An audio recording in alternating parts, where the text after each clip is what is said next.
Basketball fan, hit that subscribe button below and the notification bell so you don't miss anything. CP the franchise here on the check-in. 5 more days until Knicks basketball. 5 more days. We've made it through the off season, going through training camp right now, and getting ready for a preseason kickoff on Tuesday, October 5th, man. We are here. So, salute to everybody in the chat once again. Hit that thumbs up button for you boys. Quick live tonight. We had an action-packed show last night, man. We did our lineup show. Make sure you guys check that out. Catch the replay of that. We had a fun show last night, just having fun with the Knicks depth chart and just talking about, the different lineups that we envision Tibbs using or maybe not using this season, and throwing a little fantasy in there. So we had a great show last night. Shout out CK, JD, Alex, Chataros, and everybody who tuned in. Tonight, we're going to talk about some of the press conferences that happened today. Kind of light. We had Kemba. Kemba came up to the podium, Mitch, and Tibbs. And so let's start off with Tibbs, because the most important piece to this starting lineup right now is Mitchell Robinson and his health. And right now, as we heard when training camp opened, he has not been participating in full contact 5-on-5 scrimmages or things of that nature. So let's hear from Tibbs in terms of what's happening with Mitch. Stay a little bit more. He's still working on conditioning, doing a little more basketball, doing small parts of practice. There's a progression to what he's doing, so eventually he'll be cleared to do all the non-contact, and then we'll start off with 1-on-1, 2-on-2, 3-on-3, to the point where he can take contact on. To go from 0 to 100 doesn't make any sense. So just each step. Once he clears the step, he goes to the next one. So he's making really good progress. He's doing a great job in practice with the things that he can do. He's doing a lot of extra work on the side with Aaron Brooks. So it's been very, very good. Do you think that's like a smooth progression for him? Or did he have any setbacks along the way? No, just we just want to make sure completely healed, and when you've been out the amount of time, he's got to get the conditioning up to speed first, so that's really the first step. And then once that happens, then it'll be clear to do more and more in practice. Do you expect him ready for the start of the season? There's really no timetable. When he's ready, he's ready. And so we talk to the medical people every day and talk to Mitch to see how he's doing. And again, I think it's important for us to have big picture in mind with him. So Tibbs is stressing the big picture, but today that kind of, set the social media waves on fire, man, when Tibbs said there's no timetable for his return at this moment. So a lot of people on Twitter and Instagram were kind of concerned, felt like it was a setback. But according to Tibbs, it's not a setback. They're just looking to take things slow, make sure that he's right, make sure he gets his conditioning right, as Tibbs said. And so as I said yesterday, the day before that, I'm not too concerned just yet. If he misses a home opener, okay, that'll be something else. But I think right now they're taking the right approach as far as Mitch is concerned, making sure that he's healthy, making sure that he has his conditioning under him, and again, just hoping he plays close to a full 82. So it sucks, but it is what it is, man. Hopefully he can bounce back and get back to 100. All right, here was Tibbs speaking on R.J. Barrett and R.J.'s defense. Yeah, and I think that's the challenge, is to find and to continue to challenge him to grow and get better. And I think each year you learn, and I think he has a better understanding of the tendencies of the players. I think he understands schemes a lot better. He's gotten stronger. But I think it's a challenge for our entire team to stay locked in and to improve. And there's a lot of things that we could do better.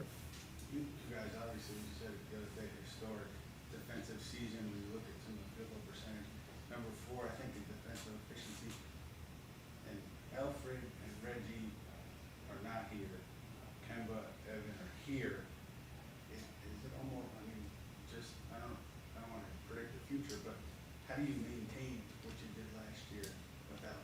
But I think it's important for us, like last year is last year, this year is a new and different year. And it's important for us to start at a zero base, to know that we have to put the work into this. It's very difficult to guard in this league individually. It's collectively, can you do as a team? And so everyone has to understand what their job is, go out there and execute their part of it. If one guy's not doing their job, it'll break down. And so it doesn't matter whether it's defensive transition, pick and roll defense, catch and shoot defense, low post defense, whatever defense you're in, it's got to be five guys tied together. Each night you'll be challenged in a different way. Some nights it may be the big, a lot of nights it's point guards, a lot of nights it's wings. And so we always say help your teammate like you would want to be helped for. So everyone has to be in the right position, everyone has to read the ball correctly, everyone has to make multiple effort. That was Tibbs speaking on the team defense. Another big question mark going into this year. Losing Peyton and losing Bullock. We want to see, will this Knicks defense that shot up to the top of the league, surprisingly so, will it continue? Or will it fall off with, Kemba Walker and Fournier? Obviously, Kemba not as good as a defender, coming off with a knee injury. How is he going to be impactful in terms of being on the point of attack? We all know our pick and roll defense has been our Achilles heel for a long time now. We have not addressed that. It's hard. Let's just be honest, man. With the league rules today, with the caliber of pit bulls that's going at you on the perimeter each night, it's hard. You can't be a lockdown defender in this league, but at the same time, our pick and roll coverage, has been spotty over the years. So it's gonna be very interesting to see how that plays out. But Tibbs is stressing the importance of team defense, and that was very evident last year, man. Because like I said, this roster was essentially David Fizdale's roster, and Tibbs was able to take this team up to number 4 in the league. The top defense in terms of opponents' field goal percentage, top defense in terms of opponents' three-point percentage. So this defense was solid, man, and so we'll see what happens there. We know Tibbs' defensive philosophy is to protect the rim at all costs. Even sacrificing some open threes. He felt that even allowing teams to take open threes was fairly good defense, because it's not an easy shot to make. So, other areas where I think this team's defense will be impacted is the pace of play. How fast or how slow they run their offense, taking quality shots. As Tibbs has said last year, he wants to take good shots, good three-point shots. Knicks were at the bottom of the league in terms of three-point attempts and makes, but they were one of the most efficient in the league by the time the year finished. They were top 5 in the league in three-point efficiency. So they were taking quality three-pointers and not just chucking up shots. Because obviously when you do that and you're giving up long rebounds, the other team is off to the races. You want to protect the ball as well, limit your turnovers, or else the other team is out in transition, and then that leaves you exposed. That leaves your defense exposed. So bringing in Kemba and Fournier will certainly add to that, as those guys were low turnover guys and high assist percentage guys. Fournier in particular. Kemba kind of fell off a little bit in that regard. But they're going to take care of the ball is the point I'm trying to make. So it could be a give and take. We're going to have to see how it plays out over the 82 in terms of the team defense, and then how will the team offense offset any sort of setbacks or negative play where that's concerned. Now, Tibbs was also asked about Mitchell Robinson in terms of his defensive impact, and here's what Tibbs had to say about that. So to everybody in the chat once again, hit that thumbs up button for you boys. Mitchell's block shots have gone down every season, but did you see, or is that an indication of what he's doing as a rim protector, or is he a different guy now? Well, it's a great question, because oftentimes, there's, when we talk about defensive ratings and different measurements, sometimes you may see a guy who's high in steals and he gets rated highly because of that, and oftentimes he's a guy that breaks you down. And the same thing if you just go after blocks all the time and you're not fulfilling your team responsibilities, your blocks may be high, but you may not be effective in terms of your team defense or your pick and roll defense or whatever it might be. So I think the big thing for us was getting his fouls down, and I think he's done a great job with that. And there's still the rim intimidation. Like, guys are looking to see where he is. And so I think his discipline has improved greatly. So he's not recklessly just flying all over the place. He's got a lot more discipline to his game. He's impacting shots in the paint and the restricted in a very efficient way. Yeah, I agree with Tibbs on that, and I said that about Mitch's. The block shots have been going down over the years, but I think blocks and steals can be misleading stats in terms of an indication of how good a player is on defense. It doesn't mean that a player is any better or any less because they're racking up all these numbers. Because as he said, those statistics don't account for the intimidation factor. Making guys think twice, making guys rush shots or, altering shots. So those are still ways that you can impact the game without necessarily accumulating those numbers on the stat sheet. So I think Mitch's presence is very much important to this team as the anchor. We all know Noel is there providing depth as well. So as Tibbs said, the one thing that they wanted to do was keep him disciplined and keep the fouls down. And I think they were able to do that last year. He came in much more disciplined. I think he's been doing that over the years. And I think we'll continue to see that. That was a big thing because if he can't stay out on the court, doesn't matter how good he is at blocking shots or protecting the paint. So that was that in that regard. So to everybody in the chat, once again, hit that thumbs up button for you boys. My guy HP Carlos is in the chat repping Portugal. Always in there. Late night over in Portugal. Shout out HP Carlos. I see Quiet Money in the chat. Quiet Money, what's going on? Junior Caroma's in here. Always repping, always on time. Junior's talking baseball. Yeah, I'm catching this Yankee game as well. Back-to-back home runs in the 7th inning to put the Yankees on top. And it looked like the Gardner just hit a home run. And Brett Gardner, right on cue, Brett Gardner hits a home run, puts the Yankees up 6-2. So, I'm on basketball waiting on the Knicks, but, Yankees in a pivotal playoff run as well. So, obviously monitoring that.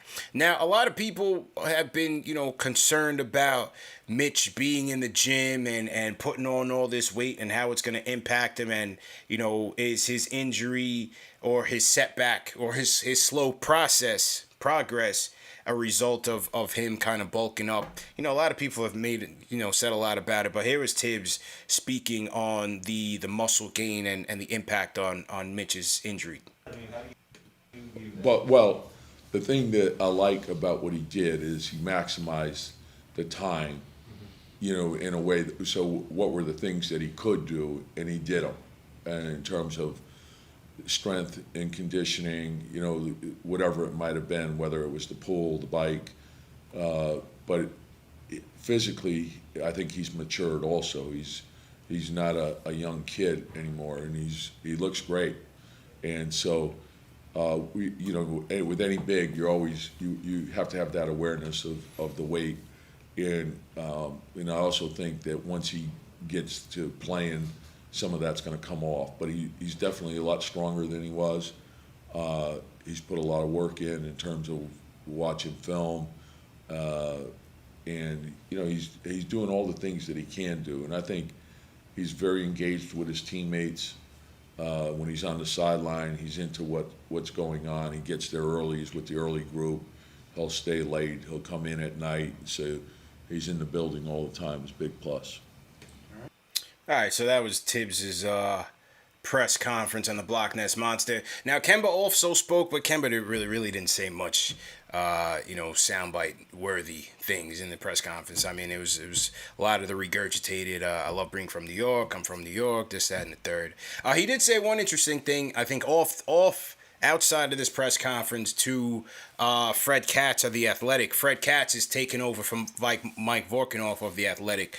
Katz used to cover the Wizards for The Athletic as well, so now he's moved over to covering the Knicks. And he said, Kemba mentioned the fact that, Taj was always recruiting him, even as an opponent. And he also mentioned that, I guess, last year, the year before that, when he was on the free throw line, that Taj would, kind of talk to him and say, tell him to come home. So Kemba and Taj go way back, and we got 3 New Yorkers on the team. We got Kemba, we have Taj, we have Obi. So Kemba's presser wasn't that newsworthy, so we'll skip that in the interest of time.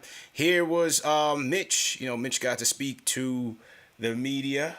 Here's what he had to say about the new look, Mitchell Robinson. You guys. That's why I was 6 feet away. All right, guys. I guess just first, how are you feeling? How's the foot feeling? I'm feeling great, man. I mean, I just did a few things on the court today, and I feel good. How was your offseason? My off season, was solid. I mean, I just put in a lot of time to my body. So, I was up here most of the time. Actually, I was in New York. I left probably, I think, late July, but I was, working out with strength conditioning coach with our staff. Just to, build up. Stronger? Hmm. Are you stronger? Yeah. Later on, all right. Yeah. See, I think I'm stronger. I mean. The weight room, man. I've been in the weight room like crazy. So, I mean, since I couldn't be on my foot that much during the summer, I had to, do something. You know what I mean? How do you feel like that's going to affect your game? How do you feel like They ask him how the weight is going to affect his game. I mean, I feel like it's going to increase my game. I ain't going to be able to get pushed around like that, like last year and the year before, and rookie year, obviously. So I'm thinking that it's going to be great, So, I want to see how it goes. how much work? Yeah, so he says, look, he put on the weight up top to not get pushed around, and I'm with him on that. Obviously Mitch is very agile and things of that nature, but there were times where he was overmatched. We seen him up against Jokic and Drummond and Embiid, and those are tough matchups for him. He certainly has his nights where he wins his battles, especially on the glass and boxing out and things of that nature, but, NBA is a man's game, so Mitch is starting to fill out a little bit, and as he said, not being able to put weight on the foot or do too much on the foot allowed him to stay in the weight room and get a little bit bigger. So that was that with Mitch. Couple other things. He talked about just the frustrations of not being out there with his guys. Yeah, man. I miss it, man. Just sitting, it's better to be playing than sitting on the side, obviously. I mean, it's boring sitting on the side. I mean, of course you're learning a little bit more, but, I want to be in that fight, man. It don't get better than that, So, I'm just ready to go. How hard was that for you last year that you went through a tough season the year before for you guys, but last year you guys were in the playoffs and stuff and you can't be a part of it? Man, it was tough. Watching my team out there in that fight, and I'm sitting off to the side, it's like I'm useless over here. That's what I felt like. I felt like I need to be out there with them, and I couldn't. So, that urge was just, killing me at the end of the day. So I was just like, man, it's like, you know what I mean? So it was tough. Here's Mitch on the extension. Obviously, that wasn't for a contract. And how important, given that, how important is this season for you in your future? I'm actually gonna wait on my agent and talk to me about that. I just been focusing on getting back. I'm not really worried about all the contracts and stuff like that. I just want to hoop. So, with that being said, it's like whenever he tell me this is what they trying to do, then we just gonna talk about it at that time. But as far as right now, I'm just trying to get back to playing. And getting out there. Taking it day by day, but in your mind, do you think you can be ready for the start of the season? In your mind, do you think you can be ready for the start of the season? I mean, as a player, I think so. Me, but I need to listen to them guys because they done been through this type of stuff. Well, they seen it, and then so I'm putting all my trust in them. So even though I know I want to go out there and play, I'm gonna be smart about it and let them handle it. So I'm just doing what they ask. All right, that was it with Mitch, man. So what do we learn? Just taking it one day at a time. No timetable for his return. Is that Tibbs posturing? Is he playing a mind game here with the Celtics coming into town on October 20th? We'll see what happens. Mitch has about 20 days to get right. We'll see. But at the same time, we embrace the depth. We got Noel. We got Taj. Tibbs is, talking about high on Taj about his ability to defend and whether it's starting off the bench. So I'm sure he won't be afraid to go back to Taj if he needs to. And that's it, man. We'll just sit on the depth and see what happens. Salute to everybody in the chat. Once again, hit that thumbs up button for you boys. Who else we got in the chat? We got KR. What's going on? I see Ari's in the chat. Yeah, we had to. Ari was going crazy last night, man. We sent Ari back to the chat packing with the Julius slander. So, salute to Ari. That one, man. That's still my guy. I see the Gooch is in here. Russell Whiskey was good. Jay from Florida in the building. Jay, what's going on? So this morning, the NBA jumped on Twitter, jumped on the Twitter sphere to announce their changes to the officiating in terms of how they officiate, offensive players drawing contact. Remember, that was always talked about even from last year. Now, I guess they made it official through Twitter and even provided a couple of examples. So the tweet reads as this: for the 2021-22 season, there will be an interpretive change in officiating of overt, abrupt, and abnormal non-basketball moves by offensive players with the ball in an effort to draw fouls. And now they show a couple of videos as far as education videos. So one of the calls they're going to cut down on is when the shooter launches into the defender. We've seen this all the time.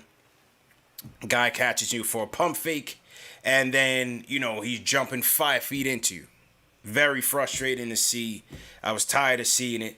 And, they had talked about this one for a number of years now, but I guess they're going to cut down on it a little bit more. So, Luka Doncic is obviously an offender. We see Trae Young obviously used to do it a lot. James Harden used to get off on these.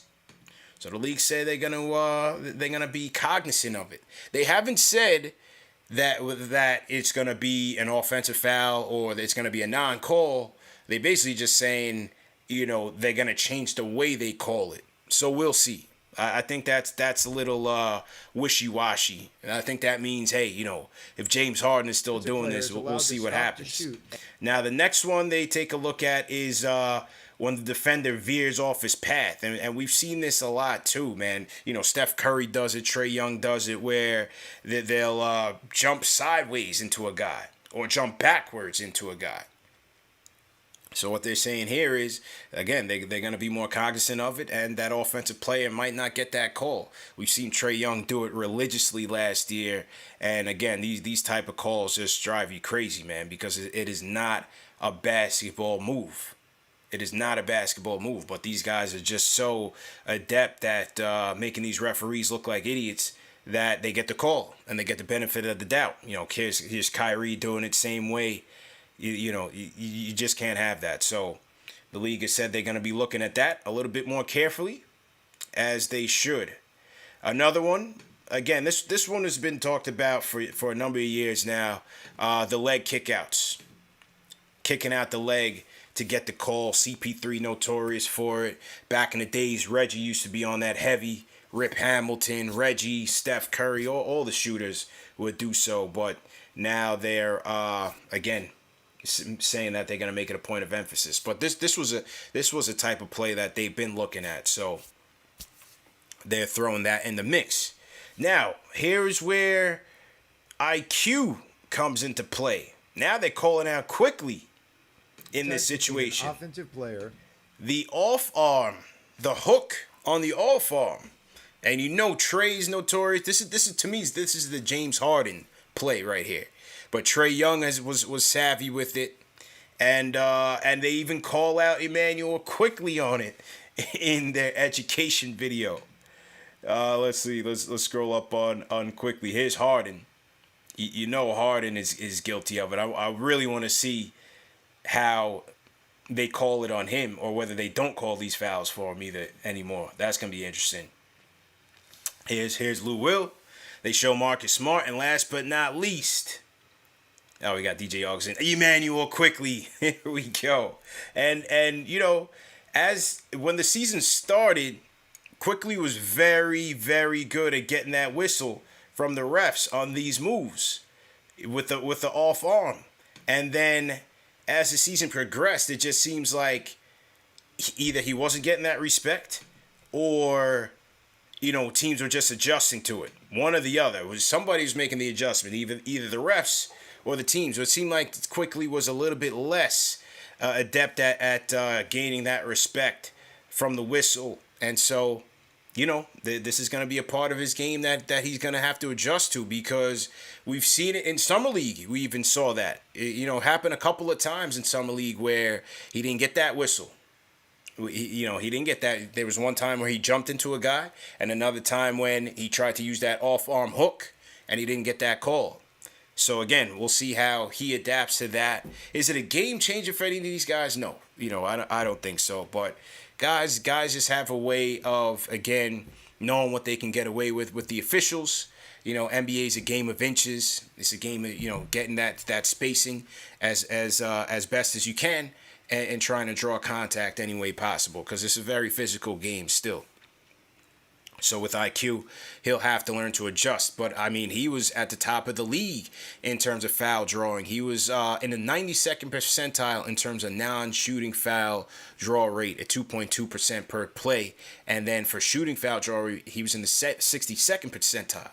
And that's amongst players in his position. So not only at the top of the league, but certainly at the top as far as rookies were concerned. So quickly, that was one of his strengths, man. Very good at drawing contact. So again, we'll have to see how that works, because his inability to get to the rim with any type of layup package outside of the floater.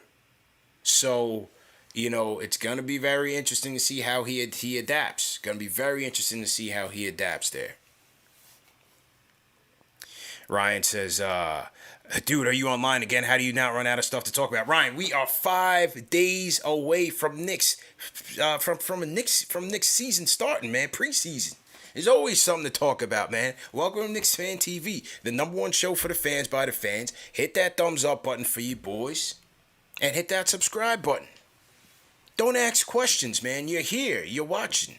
So let's go. Hit that thumbs up button. Hit that subscribe button. We in here. We in here heavy. But no, this is gonna be a quick show anyway. I just kind of wanted to talk about the training camp sound bites and the league news and how it impacts Emmanuel quickly.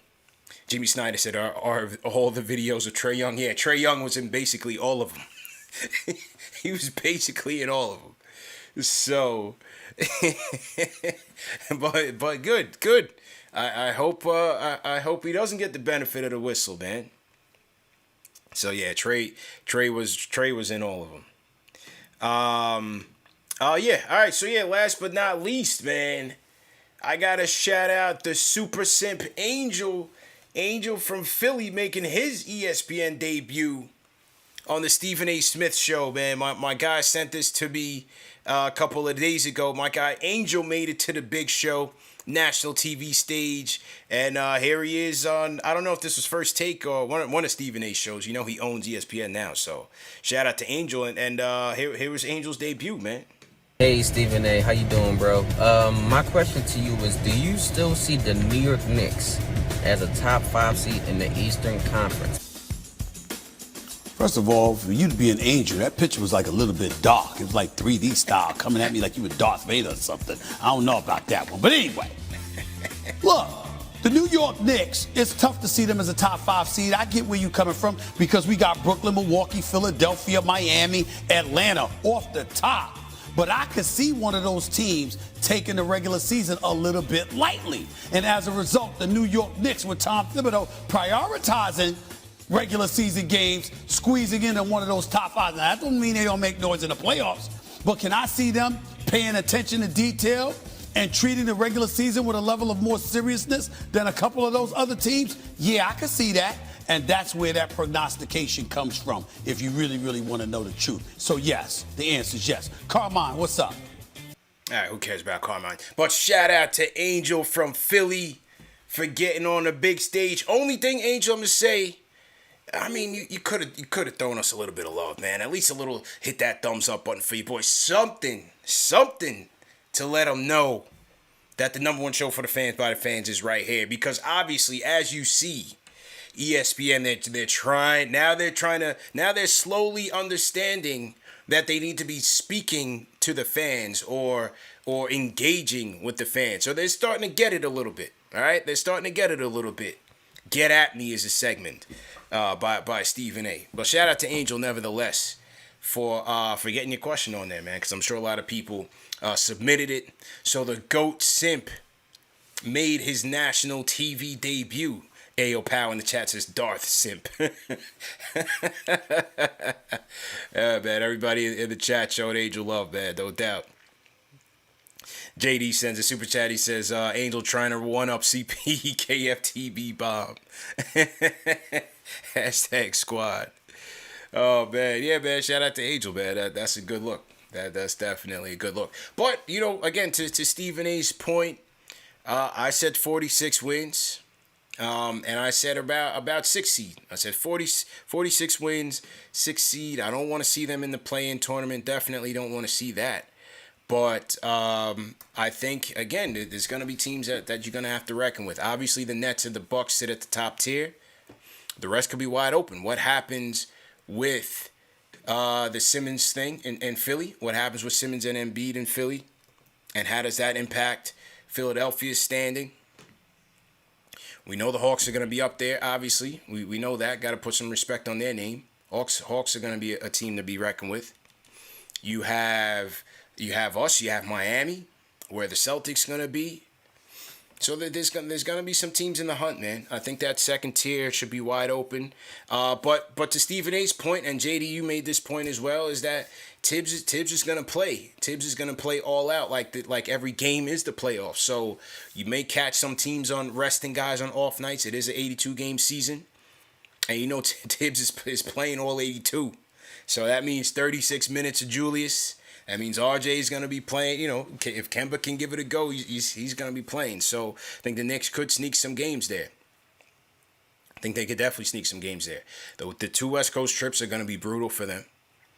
And health is going to be a top priority. So we'll have to see. That's why I'm saying 46. I'm hovering around 46.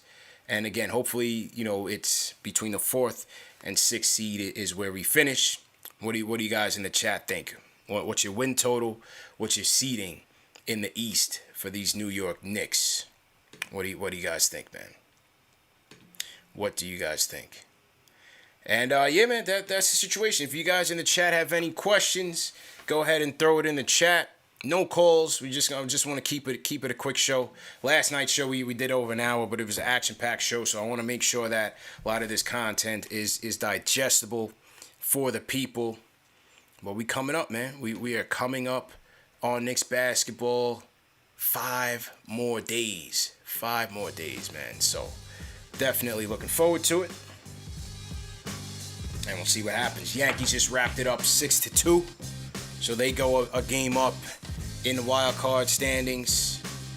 I'm back on my Giants flow. Giants back against the Saints Sunday at 1 o'clock. So I'm back, man. They pissed me off last weekend, but I'm back.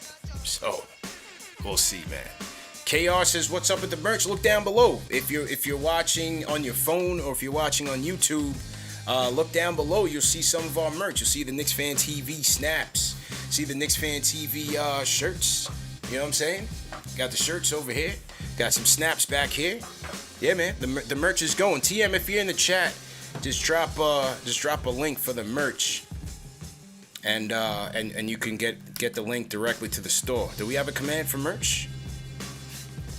All right, I don't see the Nightbot. Oh yeah, there it is. We dropped the command for the merch. The link to the merch is right there. So there you go, man. Please support us. It's always appreciated. Hit that thumbs up button for you boys. Subscribe to the channel. Share these videos. Those are the 3 ways you can support us for free every single night. And it goes a long way. We are on the road to 50K subscribers, creeping up on 42. We're about like 41.9 and change. So I'm going to put it out there right now. By the All-Star break, we will be at 50,000 subscribers.